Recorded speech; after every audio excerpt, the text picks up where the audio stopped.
Hello, hello, hello, everyone. Welcome back. Well,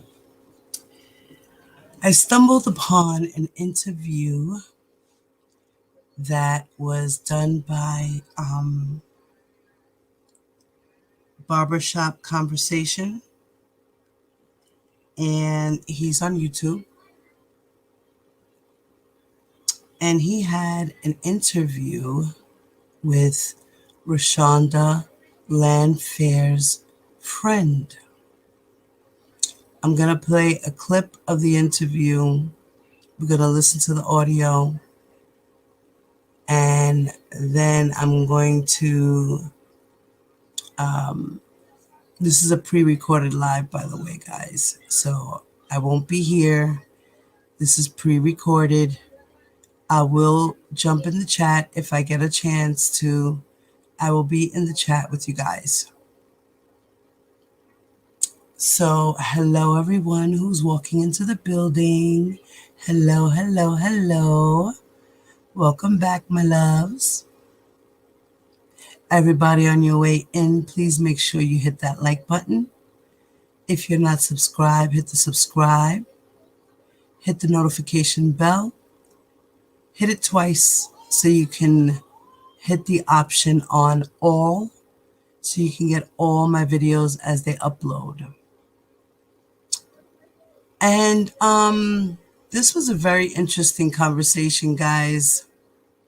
And for those watching the replay, leave your comments in the comments section below the video.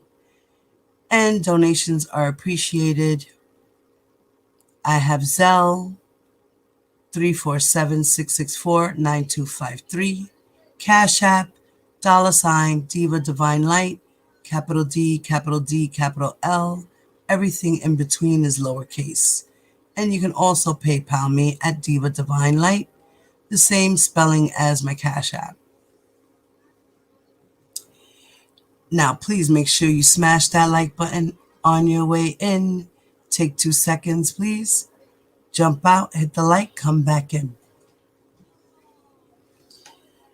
So, these YouTube streets are going crazy. R. Kelly has been convicted. People are still lost, confused. It's sad to see. But we over here are going to keep up with the knowledge because knowledge is power, right, guys? Right. So we're not going to be too much into the bull crap that's going on in the streets. I really, for one, don't care. I'm here to just be the information lady, guys. Detective Diva.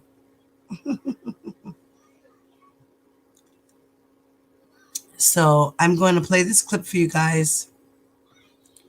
And give me a 1 in the chat or tell me that you guys can hear it loud and clear. Thank you. And here we go.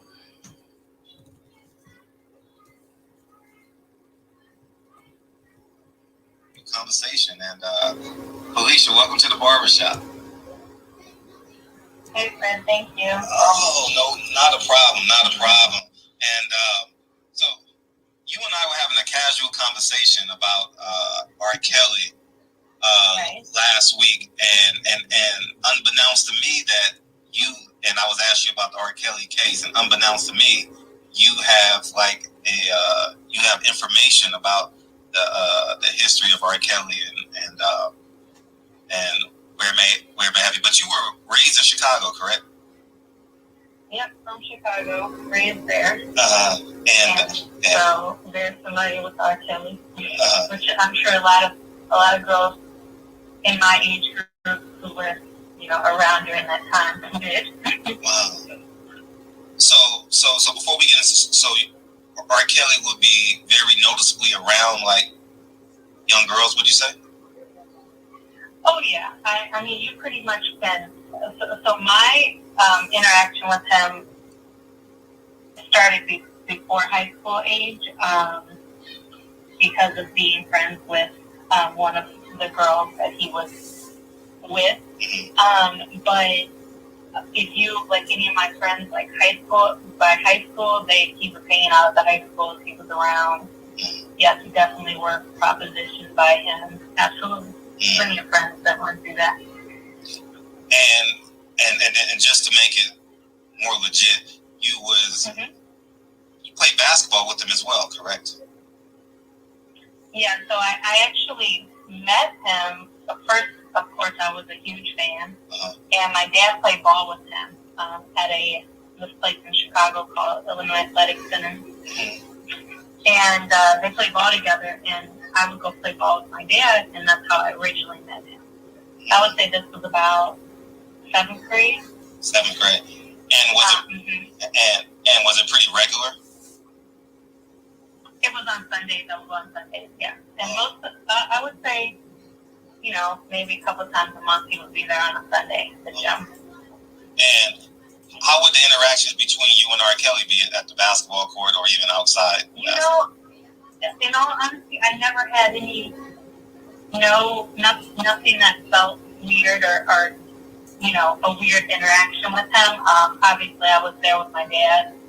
It was mostly guys at the gym. There were very few girls up there playing ball.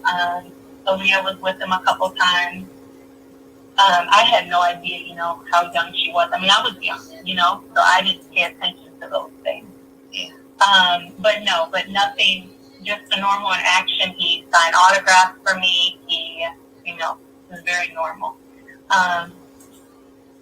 Actually, all of my interaction with him, I later on interacted with him. He would be at my basketball games because the person that I'm referring to is the one from the video. Everyone knows about the video. Everyone saw it. So that was who I played ball with. That was who I was friends with. And to me, once I became friends with her and we started playing ball together, we were on the same AAU team, we were on the same junior high team, summer league, all of that together. And he was known to us as her godfather, and that's all we knew of that. And her parents were around. Her parents were at the games. He was at the games.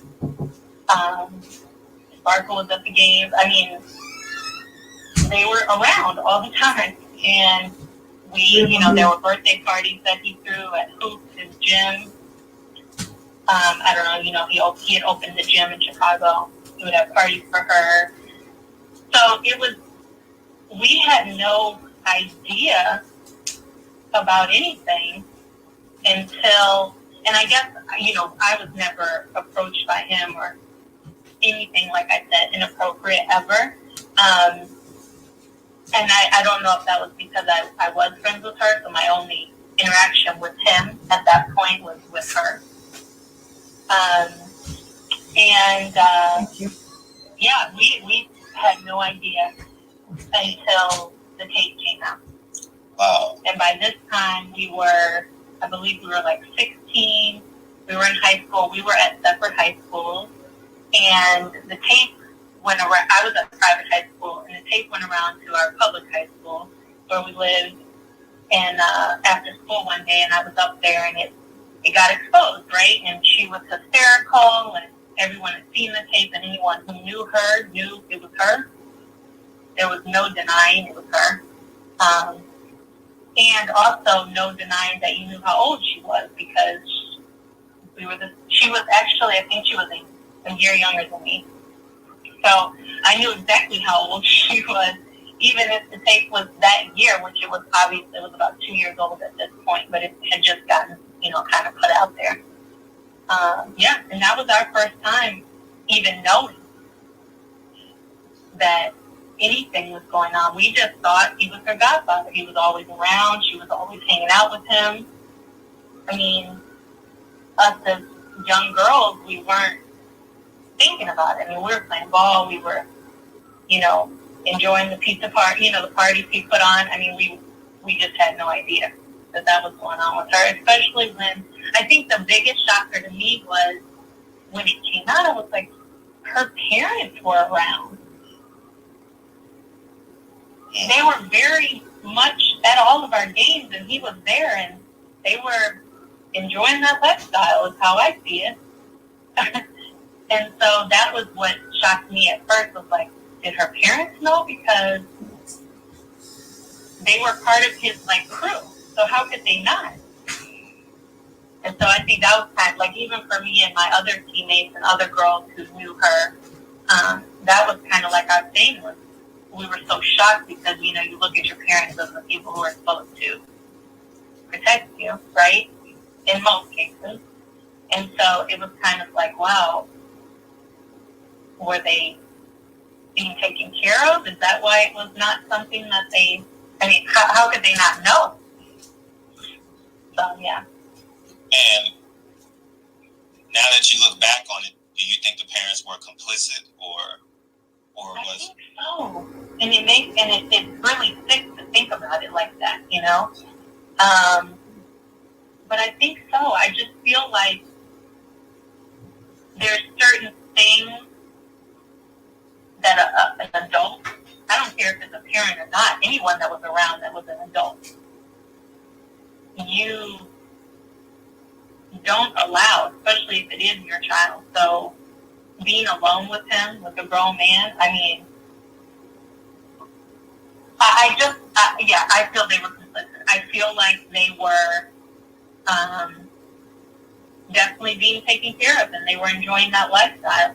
There's no, I feel like, to me, there's no question that they didn't know what was going on. Now, when you say it was together, so R. Kelly would literally be sitting, like, in their family group at basketball games? Yeah, yeah.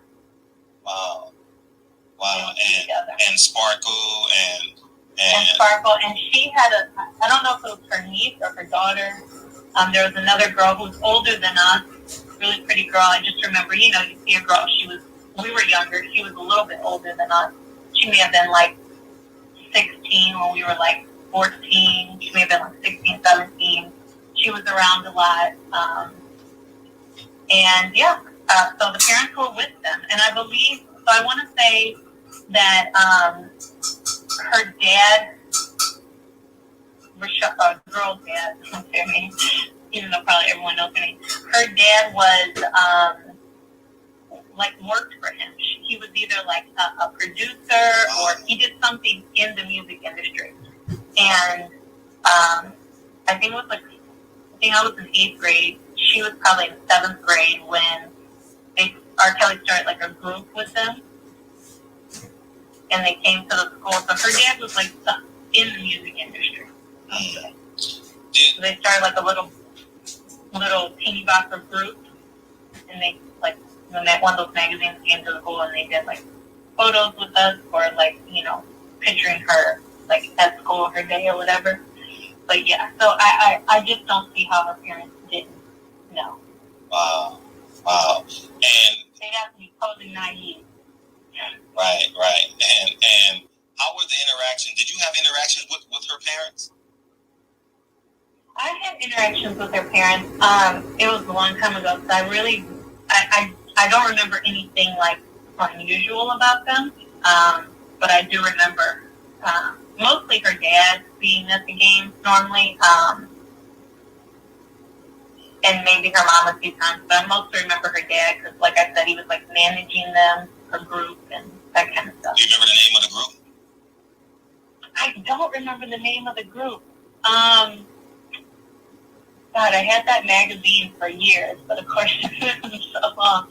I don't remember the name of the group. No, I probably could Google it. But yeah, I don't remember the name. And how was the conversation? Did you have like conversations with her about R. Kelly being her godfather? Oh yeah, I mean, that's how she introduced him. That's how he was presented to us. That's how, like, any parties or things that she would have, it was her godfather that, you know. So that's how we knew him as her godfather. And obviously, and I was saying, obviously, you're in the 7th grade, so you just accept it for what it is. Exactly. I mean, literally, I don't know if you saw the Surviving R. Kelly. There was at least one of my teammates did an interview on there, one of our teammates, and she was the same way. We had no completely clueless that anything was going on until that tape came out, and of course, we knew it was her because we knew what she looked like, even though it didn't necessarily have the greatest lighting, we knew it was her. When you spend so much time with someone, their build, their body, we knew it was her. And then also, when I spoke to her after it came out, when I saw her for the first time after it went around the high school that she was at, and then we knew then, we knew from one, she was crying and pretty hysterical about it being, out. And then later on, a little while after that, with her telling us that she was going to be leaving, going to, I think she was going to London. She was going to Europe somewhere for a while, her and her parents, her family, whatever, because this was when it was like fresh, right? This was before, any charges. This is just the fact that the tape had been circulating, at least all over Chicago. I don't know about anywhere else. And so that let us know, okay, it was her. We knew it was her, beyond the fact that we knew just from seeing it. And was there dialogue between you and her, or long dialogue, or anything that you remember? There wasn't, other than, like I told you, hysterical to the point of there was no conversation. And then, because you got, like, at this point, the tape had come out, we're up at the school, it's the biggest news, everyone's talking about it, everyone's seen the tape. But not everyone knows it's her yet. Gotcha. So for her, she was literally like hysterical, like someone had died, hysterical. Wow. And so there wasn't conversation. She obviously knew that we knew it was her because we knew her. Yeah. So, but then once it became, more of the conversation was exactly who it was, the person's name. Then I believe the first thing that happened was she switched schools.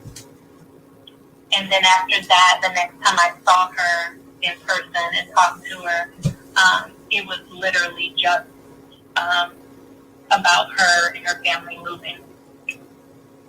leaving the country. And that's the extent of the conversation, her and her sister. And that was pretty much it, her telling us that she was leaving, and, that was really it. It wasn't even like, it wasn't like like a conversation I have today with someone who I knew that had happened to, because we were young. You just didn't, what do you say to someone like that, at that age? Sure. Absolutely. So it wasn't anything like me consoling her, or, asking a lot of questions. It was what it was. It was just like we were shocked. Right. And I think that was the only emotion that we expressed to her. It was just like, we didn't know. Right. It was like, we had no, like we didn't know. And then also we were at an age where, girls were sleeping with people. It's high school now. And so you didn't necessarily think of it as being, you didn't think of it as being rape at that age, at that time. That wasn't our first thought. Our first thought was, our first thought was she was only 14. Like, that's what we're thinking, right? Because this is now a few years later. So it's like, dang, she was only 14 when this happened. And again, how did her parents not know? Because we knew their close involvement with him.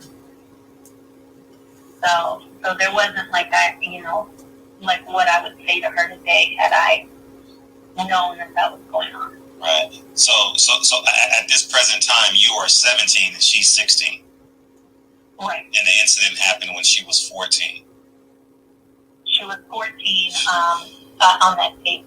Wow. And have you seen her since, or her mom and dad since high school? I have not. I've come across a Facebook photo of her a few years ago. She looks great, beautiful. And I believe her mom was in the photo, but I have not seen them since. I don't even know. Actually, I believe they are back in Chicago. I did hear that they were back in Chicago. I believe her brother has started working for R. Kelly. Oh. Since then. So, I mean, those are other signs that there was complicitness within the family. Obviously, he don't work for him anymore, but he did come to work for him years later after that incident. That's awful. That's awful that the parents are rearing their kids to do. Oh, man, no. And you know what's crazy? I feel like some of those other girls' parents did the same thing. And some of them made those accusations, right? Their parents knew, their parents were giving money, their parents... I believe it's true, because what I witnessed was parents being complicit. So you think it was more girls on your team? No, I'm saying... Oh, on the movie. Yeah. More of those girls, Gotcha. You know, Gotcha. Things have come out and they said the parents knew. I believe it. So, yeah. Now you mentioned Sparkle, because Sparkle was in Surviving R. Kelly as well, and she claims that her niece or something was R. Kelly. To be honest, I didn't watch the thing. I mean, I didn't watch it. I saw highlights. That's how I saw my teammate. Old teammate was on there. But yeah, I did see a clip of Sparkle. But yeah, it wasn't her niece. I remember her niece. I remember her being at a few of our games or different things that like were shown at parties and stuff. Mm-hmm. Okay. Now you mentioned Aaliyah used to be at your basketball on Sundays. She used to be at the gym. Yeah, I see her at the gym a few times. Mm-hmm. How was their interaction? Was it like husband and wife, boyfriend and girlfriend, or was it like? It was like boyfriend and girlfriend. To me, from my standpoint of, you know. And I didn't even know how old she was because I was young, so I wasn't even, paying attention to that. Wow. I just didn't even think about it. But yeah, it was that. To me, that's what it seemed like that was his girl. Wow. From a young, girl standpoint, that's what I saw. One, because it was the rest of the people with them were mostly male. Mm-hmm. So it wasn't like it was like a group of girls and a group, it was normally she was the only girl. And it was mostly, he'd bring his crew up there. Yeah. How many times would you say you've seen her at the basketball court? Up there? Probably, from what I remember, probably about 4 or 5 times. They got kicked out shortly after, so he was no longer allowed up there. Why did he get kicked out, by the way? Because I'd have to ask my dad the exact reason if he remembers, but it was something about he brought all these people with him, right, every time he came, and the gym had rules. Gotcha. It's like a private club, and so they were asked to leave, and he got into an argument with the person that worked there because he refused to make his people who weren't even playing ball, they were just hanging out inside, leave, and so he was asked to not come back to the club. Right. How would you view him as in terms of his personality? Was he a quiet person? Was he an introvert, extrovert? What? How would you? He was, to me, he was an introvert. He was very quiet. I met Michael Jordan up there too, playing ball with my dad, and it was a very different type of person. Jordan was very friendly. He took, photos with me. He joked around about my dad's age. R. Kelly was he called my dad old man too, but he was very, much more of like an introvert, I would say, from what I picked up from him. And maybe like a little bit more standoffish. And I don't know if that's just because of, him thinking, because of who he thought he was, or not. I don't know. But he wasn't like, I would say a friendly, like chill kind of person. No. More reserved. Yeah. Now, when you mentioned, just for clarification purposes, you said Aaliyah and R. Kelly was like boyfriend, girlfriend, so like holding hands, kissing, Yeah, they looked like a couple to me. Wow. Yeah. And again, to me, I didn't even, know. I didn't even think. Did you know who Aaliyah was at the time, or did you find out after? I found out who she was after the first time I saw her. Gotcha. Because I think that, a video came out or something, but the first time I saw her, no, I had no idea who it was. Did you see her parents? Because there's some people saying her parents were complicit as well. I never saw her parents, no. Like I said, the people that came with him to the gym were all men, and then it was her. I never saw, maybe it could have been a dad, I don't know, but I never, saw, oh, those are her parents, like I did with the other girl. Gotcha. So did R. Kelly, did he recognize you from the basketball court with your dad to you playing on the basketball team with the girl in question? Uh-huh. Okay. He recognized me, I know, because he mentioned my dad being old man. That's what they called my dad in the gym, because he was always the oldest. Uh-huh. So he mentioned that. So I know that he knew who I was, or that he recognized meeting me. Seeing me at the gym. So now that you see this trial going on, it's no question in your mind that he would sleep with underage girls just based off of what you saw. Oh, no question at all. And I know girls in Chicago that more of them that slept with him at an older age, still underage, under 18. But not, 13 and 14. But, no question in my mind that he did it.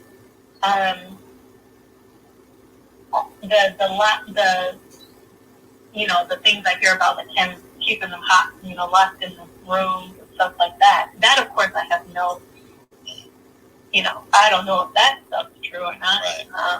But I know that he for sure slept with underage girls. Wow. Did you see any other women besides Aaliyah to substantiate your claims, or it was just Aaliyah and his guys and that was it? Yeah, I never saw any other. I specifically remember her because she was the only girl. Remember, I was typically the only other girl there. Every now and then there would be,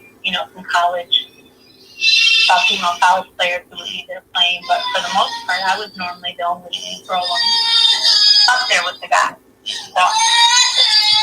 You hear Kennedy? You gotta be quiet, okay? No. I don't want to put her in this video, but go get your blanket. Come back. Go get your blanket. And so, that's pretty astounding. That Yeah, you're next, by the way. as it pertains to no, not the R. Kelly, but Kennedy crying and all that. But I know, right? Yeah, right. but yeah, man, this is some heavy stuff, man. And it's funny how you don't know somebody until you know somebody. Especially as it pertains to your story and me. Just randomly asking you because you're from Chicago. Yeah, because you're from Chicago. Okay, you got to sit down right there, Kiki. Sit down right there. I'll be done in a second. And so, I just want to say thank you for your time. And I hope that he gets what he deserves, right? Deserves. I don't even know what he deserves or what he does, but if it's enough, but yeah. Right. And I appreciate you coming on spontaneously. Thank you so much. I know. Right. No problem. And, thank you for always supporting too as well. So thank you.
So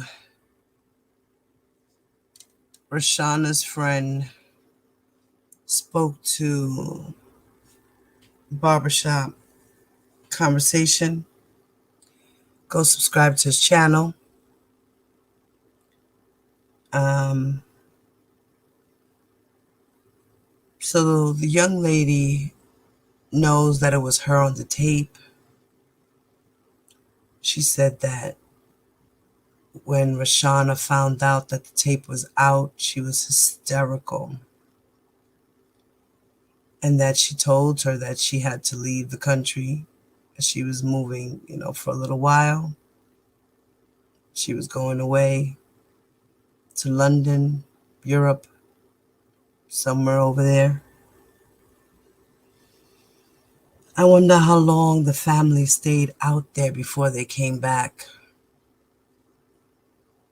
She had to move and everything. That's sad. That's really, really sad. He was going to the gym, watching her basketball games like that was her boyfriend. But they played it off like that was the Godfather. That's why he's there. That's her Godfather. Oh, R. Kelly's her Godfather. R. Kelly's her Godfather. Oh, wow. And the young lady said she knew that he did more than, Rashana, because he did always court girls. So I'm pretty sure he had a lot of girls from out there. And some girls will never tell. Some girls probably will talk, have spoken, but people keep their secrets, you know? And those parents, some of these parents are complicit in the bullshit, They accept it for what it is because in life it's human nature, but there's morals, you know? And what messed up those morals is how a 12-year-old, they gave 12-year-olds permission to marry men and to have sex once upon a time in a story in life. And then they changed it. They changed the laws as years went on. Now it's 16, 17, and 18 across the United States. But in other countries, it's 11, it's 12, 13, 14, 15. That's okay. Once a girl reaches her puberty stage, and she becomes a señorita, then it's okay for the man to come and eat her chocha, you know.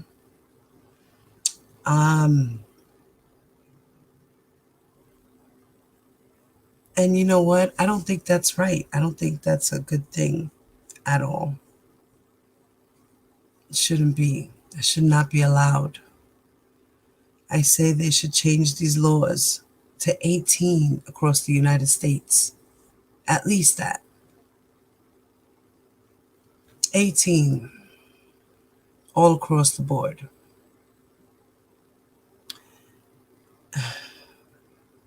That's why this case is so hard, you know? It's a lot. But I'm gonna let the reader read here. There's an article that I found here. And it's the Mann Act and the R. Kelly racketeering case.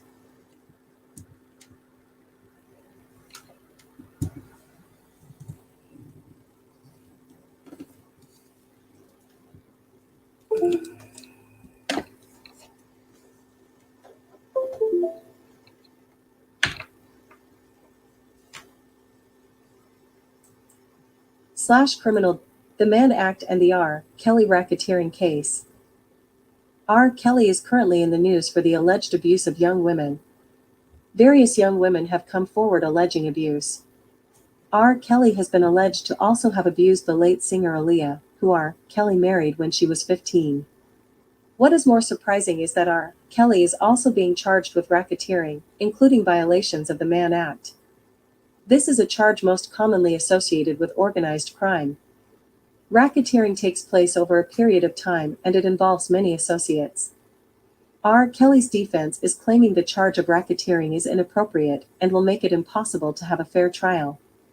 A commenter, who is a former prosecutor, commended the charge as a bold and aggressive move that holds R. Kelly and his associates accountable for the coordinated abuse of young women. What is racketeering? Racketeering became a federal crime in 1970 under the Racketeering Influenced and Corrupt Organizations Act, RICO. It is a federal crime that involves prosecuting a number of crimes that are carried out by an enterprise as part of an illegal interstate commercial operation. R. Kelly has been charged with 1 count of racketeering and 14 associated acts, including kidnapping, sex trafficking, and forced labor. R. Kelly has also been charged with 8 counts of violating the Mann Act, which involves transporting any person across state lines for the purposes of prostitution or any act that can be charged as a sexual offense. Racketeering is also charged at the state level, and at state level it is associated with a specific subset of crimes.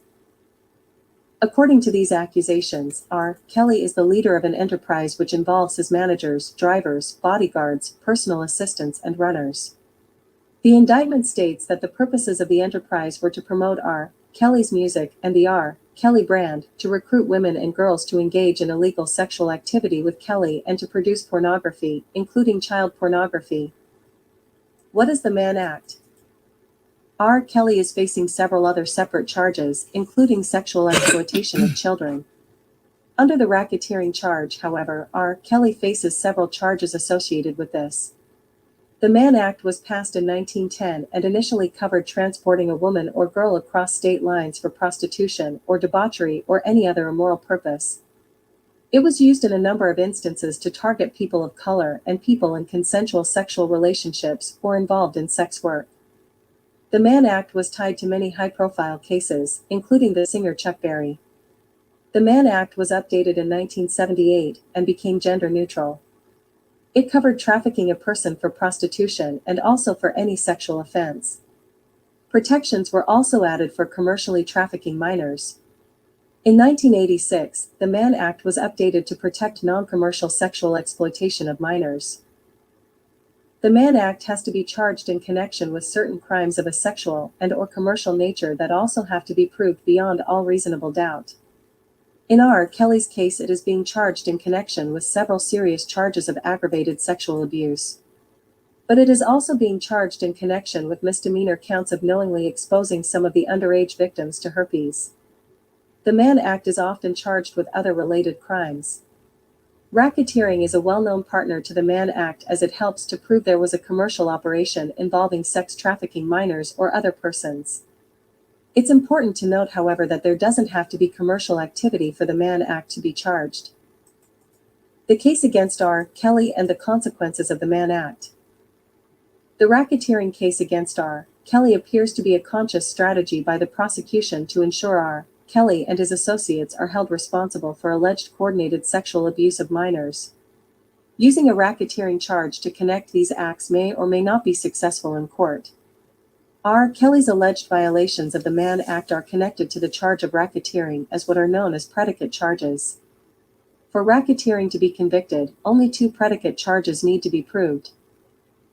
To convict for violations of the Mann Act, it must be proved beyond all reasonable doubt that the person was transported across state lines for the specific purposes of sexual offenses. Not every person who is charged with violations of the Mann Act expressly intended to carry out sexual offenses or prostitution with a person or minor they transported across state lines. The accused may also not have transported the person across state lines with this purpose in mind. The prosecution has to connect these acts, which may be separated in time, by outlining a chain of causality. The prosecution in the R. Kelly case will also have to connect a pattern of various acts connected over time with an illegal racketeering enterprise. Violating the Mann Act has serious consequences and can be punishable by up to 10 years in jail and/or a fine. Racketeering can result in a life sentence if the predicate crimes that can be proved are punishable by a life sentence. If you are being accused of any crime that is associated with racketeering, it is an extremely serious situation, as it may be associated with several acts. If you are accused of violating the Mann Act by itself, it is a crime associated with sexual offenses that carry deep stigma. With any sexually related offense, careers are often derailed and people's lives and relationships can be deeply affected. If you are facing these charges together, it's particularly important that you contact a criminal law attorney immediately. Update from attorney Vikas S. Thar. The jury in R. Kelly's case reacted strongly to the evidence that the government presented to them. In today's digital age, this could carry far-reaching consequences, especially against the backdrop of social media. We all know by now that social media posts and commentary can be easily manipulated, and human trafficking is a central issue to the fabric of modern society. Defense lawyers will always be available to assist those who are wrongfully charged, but it's important to keep in mind how quickly information can travel these days, and the public should not think that any law is antiquated, such as the Mann Act, and the government will not hesitate to use it as a weapon in criminal prosecutions.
(213) The 1909 report of the Immigration Commission had listed Seattle as one of the most significant ports of entry for prostitutes and procurers, second only to the ports of New York and Montreal, Canada. 19 As Clifford Rowe, the famed opponent of white slavery, wrote, some communities were rudely awakened by the report of the Immigration Commission. 20 In the 1910s, residents of Seattle saw the following poster, evidently modeled after a similar one designed by Rowe, in their city, Danger. Mothers beware. 60,000 innocent girls wanted to take the place of 60,000 white slaves who will die this year in the U.S. Will you sacrifice your daughter? 21 The citizens of Western Washington were clearly no strangers to the white slavery hysteria. Indeed, when a woman from Tacoma, just south of Seattle, disappeared the night before she was supposed to get married, newspapers reported that her fiancé and family concluded she must have been a victim of white slave traffickers. 22. The year 1910 was an especially turbulent one for the citizens of Seattle. The city was in the midst of a heated mayoral election campaign, which primarily revolved around the city's relationship to the Vice District. One of the candidates, Hiram Gill, boasted of his support for the Vice District and promised not to outlaw prostitution, but rather to 214. Regulate it within the restricted area.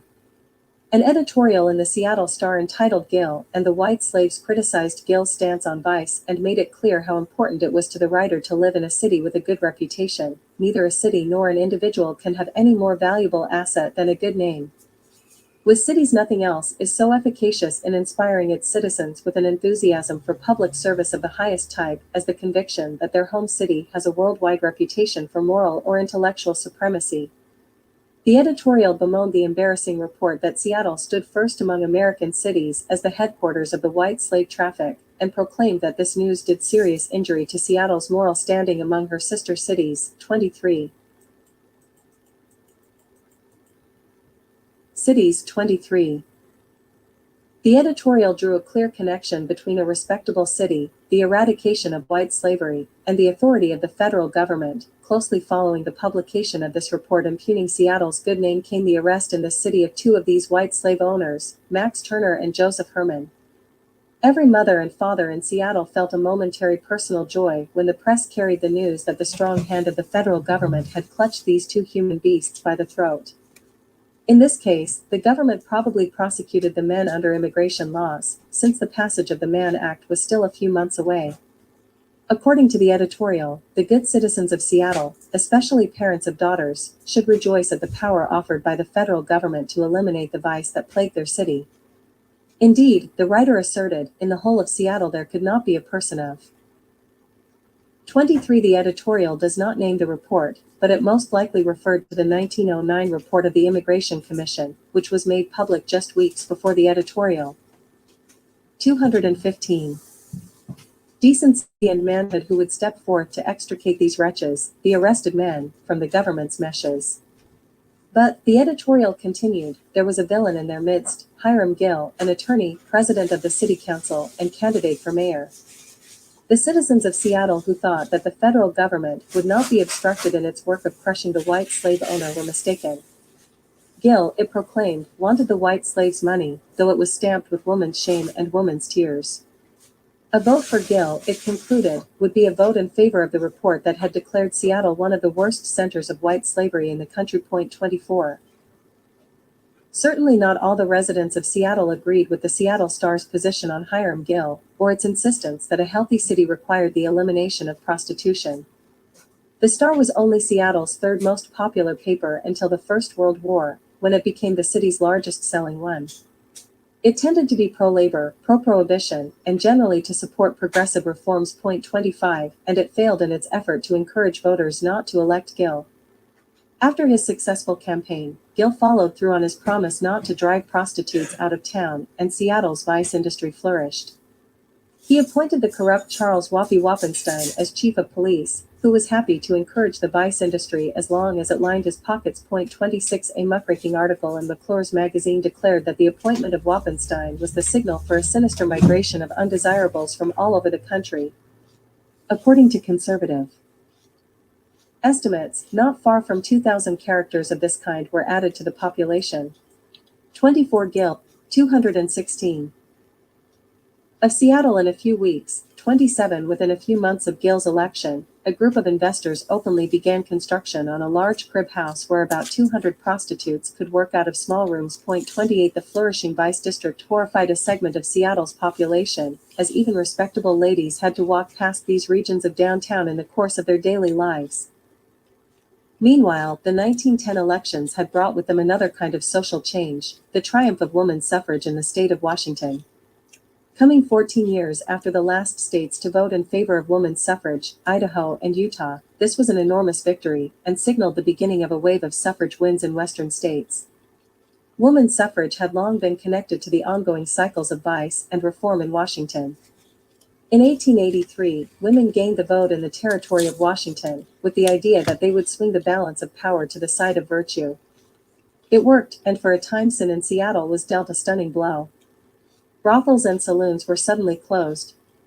Sunday blue laws were enforced, and perpetrators of vice were prosecuted. This led to an economic slump, and in short order the reform politicians were voted out, and the territorial Supreme Court in 1887 yielded to pressure to declare woman suffrage unconstitutional. Women did not regain the right to vote until 1910.29. The suffrage campaign in the Pacific Northwest, much like in the rest of the nation, had revolved to a large extent around ideas of women's moral purity. Suffrage leaders in Washington argued that women needed the ballot to protect women, children, 217, and the home. The Seattle Suffrage Club declared that women required every means of self-defense, including the ballot. It is not true that men protect women. The 300,000 white slaves in this country disprove it. 30 in 1910, every county in Washington passed the suffrage amendment, including Seattle's King County. Within Seattle, the only ward to oppose it was the 1st Ward, home of the Vice District. Seattle became the largest city in the country in which women could vote. 31 In his history of class, gender, and politics in Seattle, John Putman argued that the campaign for women's suffrage proved successful in Washington precisely because of women's respectable and moral image at a time when vice was so rampant. He suggested that, because they were already disposed to perceive women as moral saviors and faced with the political and social crisis engendered by the Tenderloin, Vice District, Seattle residents likely needed little persuasion to accept woman suffrage as the best medicine for their ill city. 32. With the aid of newly enfranchised women, reform-oriented citizens of Seattle believed that they could finally clean up the city for good. They began by ousting Mayor Gill, using a new progressive-era tool for fighting political corruption, the recall. As Burton J. Hendrick explained to readers of McClure's, a recall is one of those newfangled devices which, in the opinion of many serious people, are overturning our most sacred institutions and substituting anarchy for the orderly social and political system that now exists. 33 He, however, believed that the recall had been a successful tool in the hands of reformers and female voters in Seattle, when the community had 30 quoted in Putman, Class and 218. Awakened, had determined to clean house and administer suitable discipline to those who had betrayed its real interests. 34 The recall brought debates about morality and the goal of a respectable city to the fore. Hendrick believed that these issues naturally appealed to female voters, who were particularly interested in protecting the home and eliminating the vices from which women are the greatest sufferers. 35 Women's enfranchisement did, indeed, seem to make the difference, and in their first act as voters the women of Seattle kicked Gill out of office, electing in his stead a man who promised to eliminate the Vice District. After Seattle's voting women successfully ousted Mayor Gill, they declared that they had won a huge victory for decency and morality in the city. Some observers claimed that 1,000 prostitutes left the city within a year, and that Seattle had been transformed from one of the most immoral cities on the continent to one of the cleanest. 36 Throughout 1911, a purity squad organized by the new mayor roamed the Vice District, arresting prostitutes and shutting down illegal activity. By the end of the year, this squad had reportedly arrested more than 1,200 women, including 119 teenage girls. 37 It is no coincidence, then, that Mann Act prosecutions occurred at such a high rate in Seattle in 1911 and 1912. The social and political emphasis on ridding the city of prostitution created an environment in which white slavers were not only more likely to be reported and arrested, but in which the good citizens of Seattle, those who 219 supported decency, morality, and the protection of the home, would be unlikely to acquit men who carried on interstate affairs with women of ill repute. Throughout the 1910s and 1920s, the work of women in the Pacific Northwest to create a morally pure environment received high praise. Reformers around the country cited Seattle as an excellent example of the effort to clean up a city.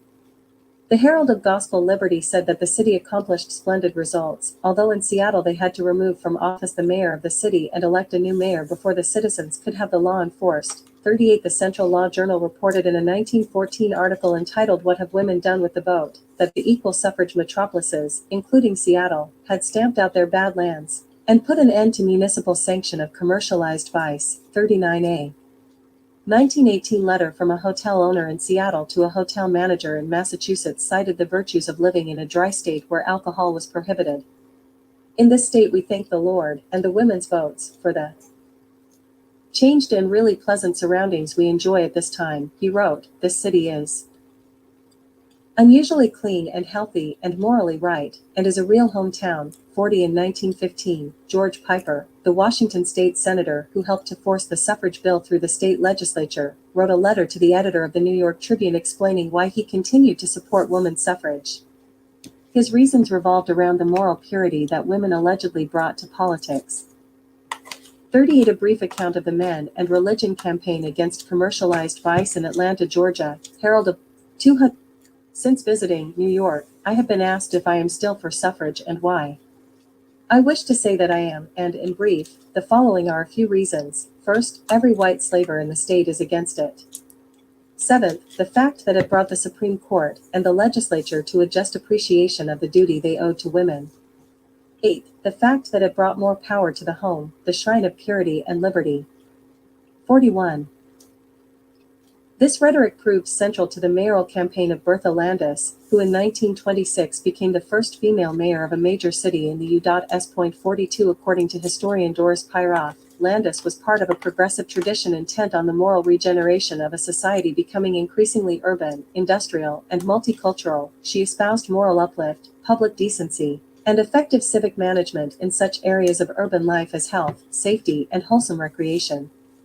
In keeping with this agenda, Landis was also serious about supporting and enforcing the Prohibition Amendment. 43. She had been the president of the Seattle Federation of Women's Clubs in 1921, and in 1922 the support of Seattle's club women had been instrumental in getting her elected as one of the first 2 women on the Seattle City Council.